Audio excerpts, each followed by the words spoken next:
Godzilla's had a mission since day one in the Monsterverse. And there's a good chance that we may just finally see the big guy's destiny play out firsthand in Godzilla X Kong Supernova. And I'm going to delve into past events in the Monsterverse, exploring the lore and potential influences for the plot of Supernova from Godzilla's extended history. Should you be worrying about Godzilla reaching supernova-like levels? You're just gonna have to wait and find out. Lots of you aren't subscribed, so if you want to feast on some epic Godzilla content, stomp that button now. Let's roar into this Monsterverse theory. Ever since Godzilla 2014, it feels like Godzilla's fate has been inching closer and closer in this universe. Time and time again, he has proven himself as king and worthy mantle holder for the legacy of Godzilla. Over the years, this Godzilla has showcased his epic prowess, earning him a large chunk of die-hard fans. His never surrender, take no crap and make 'em pay attitude has made it to where people have started to compare Monsterverse Godzilla to the Doomslayer. A relentless demigod killing machine doing the dirty work no one else can. You can prefer other Godzilla variations, but there's no denying that Monsterverse Godzilla has become an icon. And what does Hollywood like to do with icons who have well exceeded their original expectations? When the fans start to love a character so much that they make demands of its creators to make him the star and focus of every single movie, you kill them off. Are you serious? But wait, Monsterverse Godzilla can't be killed off. It's against the Toho rules for the character.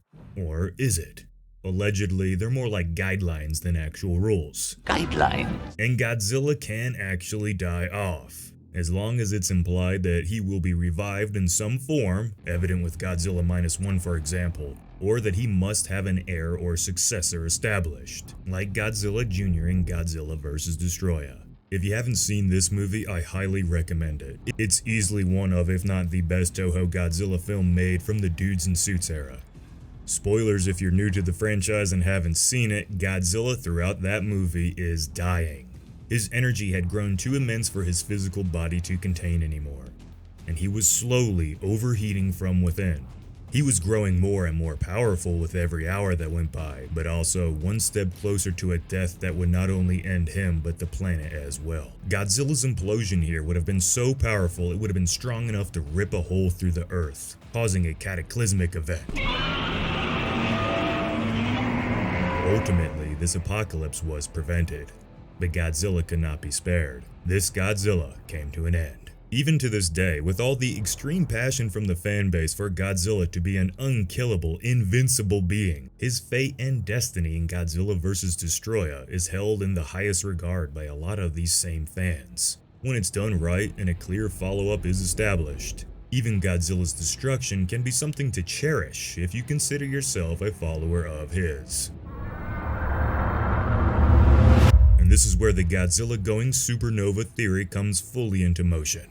In the deeper depths of lore for the Monsterverse, there is an ancient Iwi tale of a Godzilla-like creature that consumed a star within the Hollow Earth. Story has it this gave the Titan immense godly power, which terrified everyone, human and Titan alike, whether it's official canon or not.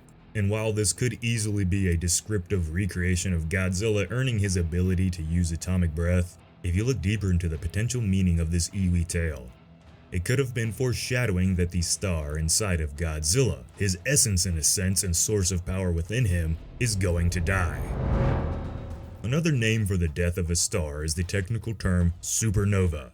When a star explodes. A movie star exploding. Are you starting to connect the dots? A supernova event occurs when a star has exhausted its own nuclear energy, which then start a chain of events that ultimately lead to the star exploding in devastating fashion.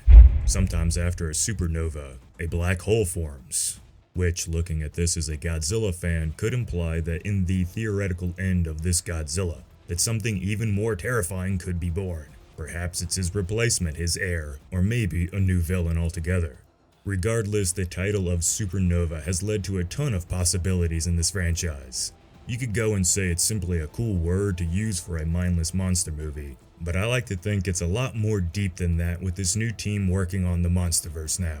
The teaser trailer gave me this sense that the Monsterverse creators are attempting to throw some fuel on the fandom's thoughts and ideas for the franchise as a whole moving forward. There's hidden clues, mysteries all within this teaser, and it's awesome.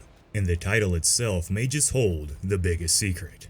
Godzilla has been growing more and more powerful with each movie, with his energy now dozens of times stronger than when he first appeared in Godzilla 2014. It's clear he's been growing for something, a mission so crucial that he would need to force his body to absorb abnormal, dangerous levels of power. But it all has to end eventually, and when he uses up all of his nuclear energy to save the day one last time, he may just get sent out with a bang.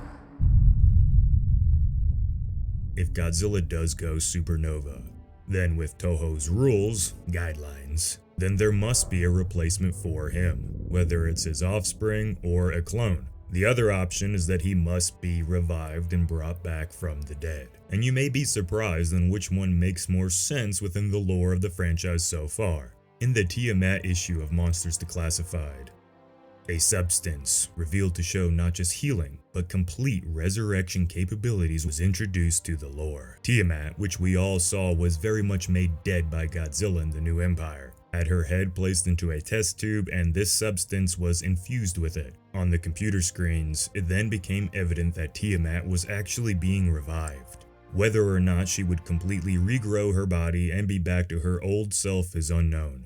And to completely regrow Godzilla like this seems to be a little bit of a stretch. But the technology has been established in the lore for something like this to happen. And right now, there are no signs that Godzilla could reproduce in any form in this franchise. For the sake of his historical legacy, it makes more sense for a clone to be made. Cloning technology is in the Monsterverse and has been used in the Titans already. A Godzilla clone made by humans could be something to look forward to in the very near future. So whether it's by resurrection or by handing the crown to a successor, Godzilla, or at least this specific individual, could be about to ride off into the sunset, allowing a new Godzilla to be born and take his position as king of the monsters. The story of the Monsterverse could evolve really in any direction then. It could follow this young Zilla as it looked up to Kong and supported him, all while Kong had to learn to care more deeply for the species that was once his greatest enemy. Or it could be that the new Godzilla is not as kind to humanity, and we go down a Monsterverse villain arc for the Godzilla character, one that wouldn't affect the legacy made before it. Killing off Monsterverse Godzilla so that he could be replaced with a newer model could be exactly what the Monsterverse needs to have a soft reset, and set itself up to continue to have another decade of success. But this is just one possibility. Everyone, if you're still here, thank you for watching this video. I hope you enjoyed it, and with the title of the next Monsterverse movie out there now, it's going to be a little bit easier to make these sort of videos, so if you like them, stomp the subscribe button if you haven't already, and look forward to more Monsterverse videos in the future. As always, go enjoy the rest of your day now. This has been Jacob, and I'll see you in the next one.